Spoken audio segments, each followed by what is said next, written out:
Bonjour à tous et bienvenue dans notre nouvelle vidéo rencontre santé, cette fois-ci consacrée au sommeil. Le sommeil est un facteur essentiel de notre qualité de vie. Il assure le bon fonctionnement d'un bon nombre de facteurs biologiques, ce qui explique que nous passons près d'un tiers de notre vie à dormir. Mais il semblerait que de plus en plus de personnes souffrent de troubles du sommeil, ayant des conséquences sur la santé. Mais quel type de conséquences? Est-ce que nos modes de vie, aujourd'hui, nous permettent de garantir un bon sommeil? Et quelles recommandations pourrions-nous avoir? Nous allons tenter de répondre à ces questions dans cette vidéo pour mieux comprendre le sommeil et pour avoir des recommandations pour un sommeil de qualité. Et c'est le docteur Aline Ménachot, donc médecin généraliste et qui a beaucoup travaillé en prévention santé, qui va m'aider à répondre à ces questions aujourd'hui. Docteur, le temps de sommeil des Français a diminué ces derniers temps. Et près d'un tiers des Français dorment moins de 6 heures par nuit. Et la moyenne de sommeil donc des Français adultes serait de 6h42, passant pour la première fois en dessous des 7 heures, des recommandations habituelles pour un sommeil de qualité et réparateur. Est-ce que vous partagez ces préoccupations? Alors, je partage d'autant plus ces préoccupations que, en fait, ce mode de vie s'est installé très progressivement, on pourrait dire à notre insu, tout au long du XXe siècle. À partir de 1900, l'électricité s'est installée partout en France, jusque, on va dire, à la fin des années suivant la Deuxième Guerre mondiale. Ensuite, il y a eu l'apparition de la télévision, qui s'est répandue dans presque tous les foyers à partir de 1970. Et puis enfin, nous avons vu arriver l'ordinateur qui s'est installé chez les personnes à partir des années 90. Tout ceci a entraîné un temps d'exposition, pourrait-on dire, aux écrans, de plus en plus important. Et avec ce temps d'exposition aux écrans, on peut dire que les gens ont cessé d'être exposés à la lumière naturelle. Conjointement à ces phénomènes qui font que nous sommes de moins en moins exposés à la lumière, il y a eu le phénomène d'urbanisation, qui a été tardif en France et a atteint 70% de la population à peu près aux alentours des années 70. Et avec cette urbanisation, eh bien, les personnes sont devenues de plus en plus dissociées des rythmes naturels. C'est-à-dire que non seulement on n'est plus exposé à la lumière, mais en plus, les gens n'ont plus le même ressenti au niveau du déroulement des saisons. Tout ceci fait que nous sommes beaucoup moins exposés à la lumière naturelle. Normalement, nous devrions être exposés quelque chose comme 2 à 3 heures par jour à une lumière d'une intensité de 2500 lux. Or, si nous allons dans les bureaux, ça atteint 200 à 400 lux dans les bureaux bien éclairés. Et ceci est largement insuffisant pour stimuler les cellules du fond de notre œil, qui sont les cellules qui vont inhiber la sécrétion de mélatonine dans la journée. Donc, qui vont empêcher la sécrétion de mélatonine. C'est ça, elles vont empêcher la sécrétion de mélatonine. Or, cette hormone est très importante pour favoriser le sommeil. Et si elle est sécrétée dans la journée, eh bien, il va y avoir quelque chose qui ne se passe plus correctement et les gens pourront éventuellement avoir des phénomènes de somnolence. L'évolution de nos modes de vie nous font penser qu'aujourd'hui, il est plus permis socialement de dormir. Avec toutes ces contraintes de performance, on est obligé d'être au top tout le temps. Est-ce que ça pourrait aussi expliquer la diminution du temps de sommeil? Alors, il est certain que je pense que tous nos contemporains se sentent soumis à une pression énorme en termes de performance, effectivement, et ceci dans tous les domaines, c'est-à-dire au travail, mais aussi dans la famille, à la maison, au niveau éducatif, même dans le sport. Quand on fait du sport pour se distraire, les gens cherchent à atteindre une certaine performance. Cette volonté d'atteindre une certaine performance va entraîner une dévalorisation quand on ne l'atteint pas, ce qui est malheureusement le cas de beaucoup de gens, parce que la performance est placée très haut. Par conséquent, les phénomènes de dévalorisation peuvent même finir par entraîner des phénomènes de dépression, et tout ça fait qu'on va avoir de la peine à s'endormir. Cette recherche permanente de la performance va entraîner une charge mentale de plus en plus élevée. Il faut s'adapter en permanence à tout ce qui change le plus vite possible, et ça devient très compliqué de gérer tout cela au quotidien. Et ça peut avoir des conséquences sur sûr, notre sommeil. Ça pourra avoir des conséquences sur notre sommeil, soit en nous empêchant de nous endormir, parce qu'on pense à tout ce qui n'a pas été fait, à tout ce qui n'a pas été atteint dans la journée, soit en nous réveillant au milieu de la nuit, « Oh, mais j'ai oublié de faire ça », et ainsi de suite. Merci docteur. C'est vrai que malheureusement, le sommeil peut être vécu comme une perte de temps, alors que dormir, ce n'est surtout pas une perte de temps. Alors, est-ce que c'est si grave de moins bien dormir? Est-ce que vous pouvez déjà en fait nous rappeler le fonctionnement du sommeil pour répondre à cette question? Le sommeil est organisé en train de sommeil. Un train de sommeil comporte plusieurs phases. Le fonctionnement du sommeil est maintenant assez bien connu sur le plan neuroscientifique. On sait que, je pense que beaucoup de gens le savent, le sommeil est organisé en train de sommeil. Un train de sommeil comporte plusieurs phases. D'abord, une phase de sommeil lent, léger, un peu moins léger, phase 1 et 2, puis ensuite des phases de sommeil lent, profond, où il devient beaucoup plus difficile de réveiller la personne. Et puis, comme nous avons fait au niveau neuroscientifique un certain nombre d'enregistrements électroencéphalographiques, ainsi on a découvert qu'il existait un sommeil tout à fait spécial qu'on appelle le sommeil paradoxal. Ce sommeil se caractérise sur le plan électroencéphalographique par un enregistrement très similaire à celui de l'éveil. Or, la personne n'est pas du tout réveillée, elle est au contraire profondément endormie et même dans un état d'atonie qui ne permettrait aucun mouvement, en dehors de petits mouvements oculaires rapides, qui donnent son nom en anglais.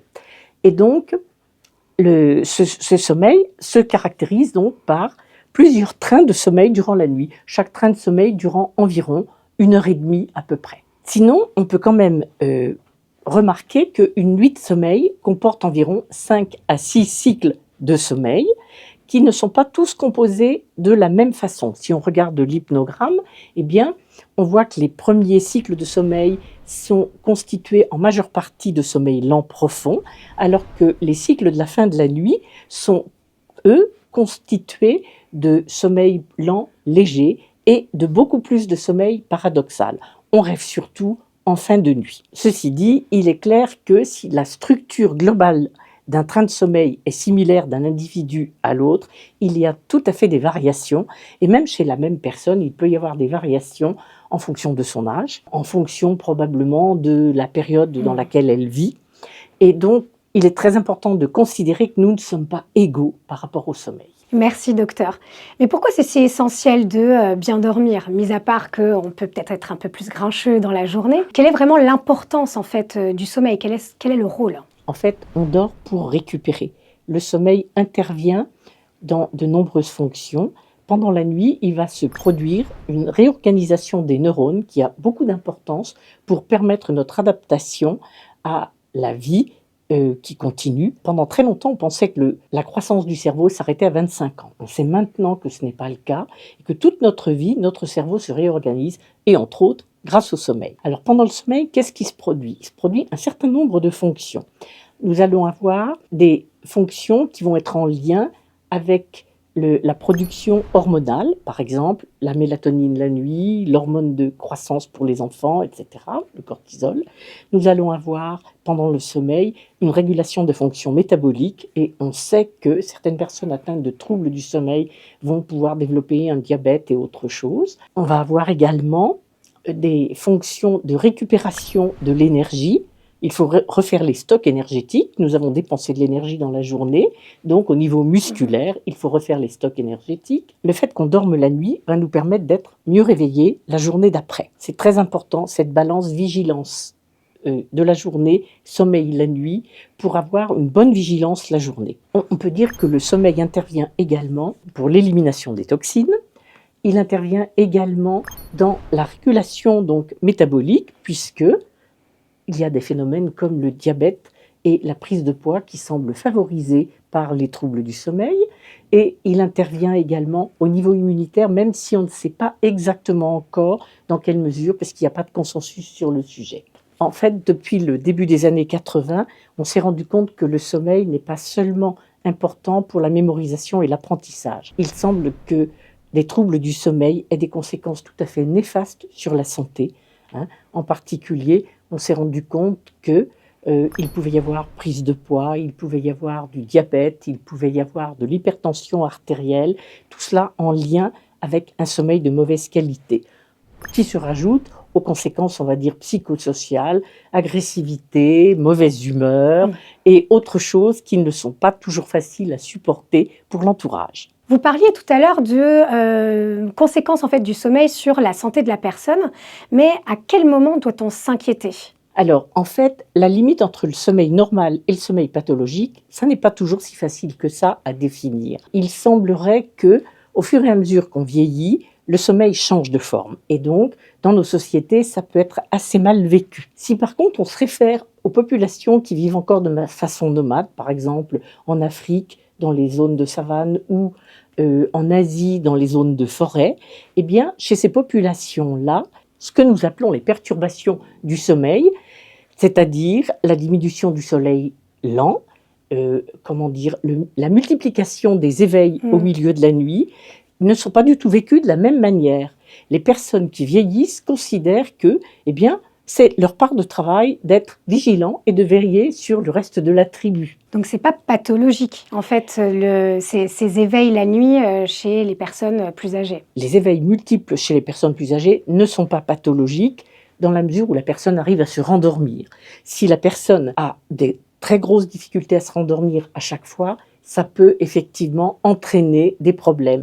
Mais ça dépend vraiment des personnes. Il y a des personnes qui ont l'impression qu'elles ne se rendorment pas, et en fait, si elles regardaient le réveil, eh bien, elles verraient qu'elles ont dormi 1h30 ou 2 heures depuis la dernière fois qu'elles ont regardé le réveil, ce qui n'est pas toujours le cas. Il existe de vraies pathologies du sommeil, telles que l'apnée du sommeil, la narcolepsie, etc. Et toutes ces pathologies du sommeil vont, elles, avoir des conséquences sur la santé. Donc, il faut les prendre en compte et éventuellement consulter son généraliste, voire aller voir un spécialiste du sommeil. Il est quand même important d'arriver à reconnaître quel est son profil de dormeur, parce que certaines personnes se plaignent de ne pas dormir assez alors qu'elles sont de petits dormeurs. En fait, le problème le plus compliqué, c'est quand dans un couple, les deux conjoints ont un profil de dormeur opposé, un lève-tôt avec un lève-tard ou un petit dormeur avec un gros dormeur, parce que ça peut entraîner des dissensions, voire des disputes qui sont tout de même assez gênantes tant que ça n'est pas explicité. Or, il semblerait que le profil petit dormeur est quelqu'un qui a bien de la chance parce qu'il a une mutation génétique qui lui permet de ne pas dormir beaucoup, alors que le profil gros dormeur, lui, peut avoir beaucoup plus de difficultés à rester éveillé plus longtemps et a besoin de beaucoup plus de sommeil. Et c'est pas de sa faute non plus puisque cela semble déterminé génétiquement. Par rapport au décalage de phase entre les lève-tôt et les couches-tard, cela peut aussi parfois poser des problèmes. Une personne très couche-tard, on parle des gens qui ne dorment pas avant 2 ou 3 heures du matin, qui représentent un petit pourcentage, mais qui ont une vie au niveau social très compliquée. À moins d'être comédien et de se coucher systématiquement très tard, c'est quelque chose qui peut être très difficile à gérer dans une vie de travail, parce que vous arrivez le matin péniblement au niveau du boulot et les autres vous traitent de fêtard, alors qu'en fait, pour vous, c'est pas possible de s'endormir avant 2 heures du matin. En fait, si on veut mieux cerner la réalité des troubles du sommeil, l'idéal est de faire un agenda du sommeil. On peut en télécharger et cet agenda du sommeil, alors il faut essayer de le remplir honnêtement. C'est-à-dire pas tricher sur l'heure parce qu'on sait un petit peu ce qu'il faut expliquer. Cet agenda du sommeil va nous permettre de nous rendre compte effectivement de l'heure à laquelle on s'endort, des éveils de la nuit, si on s'est rendormi tout de suite ou pas, de la sieste, combien de temps a-t-elle duré, et de différents phénomènes. On pourra noter dessus avec profit dans quel état on s'est réveillé le matin. Est-ce qu'on était de bonne humeur? Est-ce qu'on était fatigué? Est-ce qu'on avait l'impression d'avoir bien récupéré? C'est un outil extrêmement intéressant. Que l'on peut en plus transmettre aux médecins Tout pour à fait. dialoguer sur un éventuel trouble du sommeil. Tout à fait. Et de toute façon, c'est quelque chose, si vous allez voir un spécialiste du sommeil, c'est quelque chose qu'on vous fera remplir.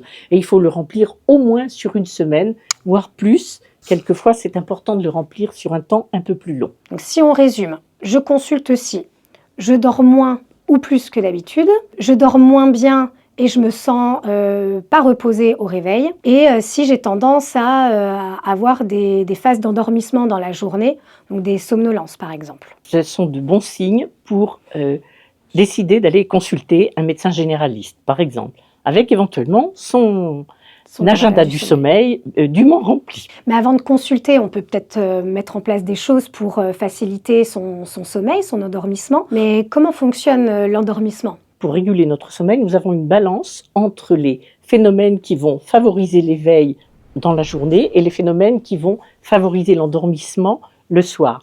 Ça correspond à ce qu'on appelle notre horloge biologique qui va être régulée par un certain nombre de phénomènes. Alors par exemple, nous avons l'hormone que l'on appelle la mélatonine, qui ne va pas être sécrétée dans la journée, à cause, nous l'avons dit tout à l'heure, des petites cellules au fond de l'œil, quand elles sont suffisamment illuminées dans la journée par les 2500 lux dont nous avons parlé tout à l'heure de lumière naturelle, et qui va par contre être sécrétée la nuit, à partir du moment où l'obscurité arrive, avec un pic vers les 4 heures du matin. C'est précisément l'heure où se produisent plein d'accidents dans les endroits où il y a des veilles. Donc on voit que la lumière va influencer ce genre de choses, comme on peut le voir sur le dessin. Il y a d'autres choses dans la journée qui vont favoriser l'éveil, comme par exemple avoir une activité physique. Ça va nous faire bouger. Et c'est aussi très important pour la nuit qui suit. Les gens qui n'ont pas assez bougé dans la journée vont avoir tendance, alors surtout dans certaines pathologies, à moins bien dormir la nuit parce qu'ils auraient besoin de bouger. On peut constater qu'effectivement, la journée prépare la nuit, de même que la nuit prépare la journée d'après. Les deux choses sont parfaitement interdépendantes. Et quand on a compris ça, c'est peut-être plus facile de mettre en place certaines choses pour aider son sommeil à se faire le mieux possible. Parmi les phénomènes qui vont influencer notre sommeil, il y a la régulation de la température, dont on sait qu'elle baisse la nuit et elle va baisser également en début d'après-midi, horaire de la sieste. Et par contre, elle est très influencée par notre activité physique. D'où l'idée que certaines activités physiques sont tout à fait déconseillées le soir. Faire un jogging à 8 heures du soir est une assez mauvaise idée parce qu'au cours d'un jogging, la température peut monter jusqu'à 39 degrés et elle doit redescendre à 37 degrés pour permettre l'endormissement. Le problème actuellement, c'est qu'avec l'exposition aux écrans qui produisent beaucoup et aux LED qui produisent beaucoup de lumière bleue artificielle, eh bien, cette sécrétion de mélatonine peut être perturbée.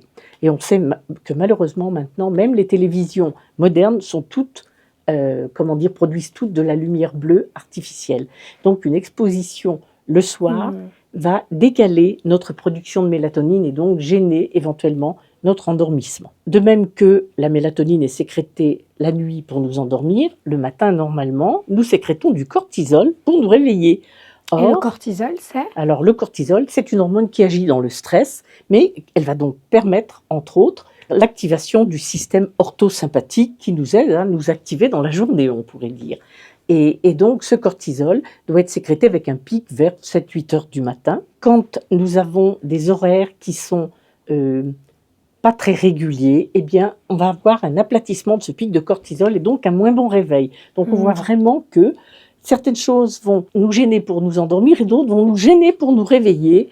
Et il est donc très important d'arriver à rétablir un équilibre un peu plus profitable pour notre sommeil. Pour conclure, docteur, est-ce que vous pourriez nous donner quelques recommandations pour un sommeil de qualité, pour un bon sommeil ? Ça n'est pas le proverbe « quand on veut, on peut » qui va nous aider, car il est impossible de dormir grâce à sa simple volonté. Parmi toutes les recommandations qui ont pu être faites et qu'on peut faire encore actuellement, je pense qu'il faut se limiter à une ou deux choses que l'on va essayer de changer à la fois. Et si on a décidé de faire un agenda du sommeil, ça peut être une bonne idée d'inscrire dans cet agenda du sommeil la chose que nous avons décidé de faire et de s'y tenir pendant 3 semaines. Le but, c'est quand même de voir si nous arrivons à nous y tenir et surtout si ça a un retentissement sur notre sommeil, sur notre éveil et sur la qualité de ce sommeil qui est tellement important pour nous. Parmi toutes les recommandations qui peuvent être citées, il est important que chacun sélectionne celle qui lui correspond, car nous sommes tous différents et nous n'avons pas tous les mêmes besoins au même moment. Donc, par exemple, la régularité.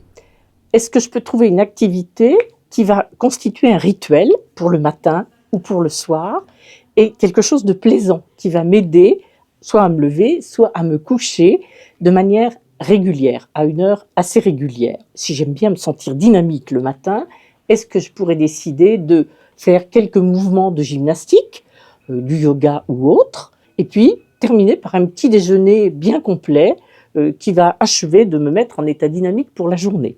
Je constate que j'ai des difficultés à m'endormir le soir et j'ai un peu tendance à passer trop de temps sur les écrans Peut-être que je pourrais remplacer ce temps d'écran par un jeu avec mes enfants, une promenade. Je peux aussi sentir que, en fait, j'ai de la peine à m'endormir parce que je n'ai pas assez bougé.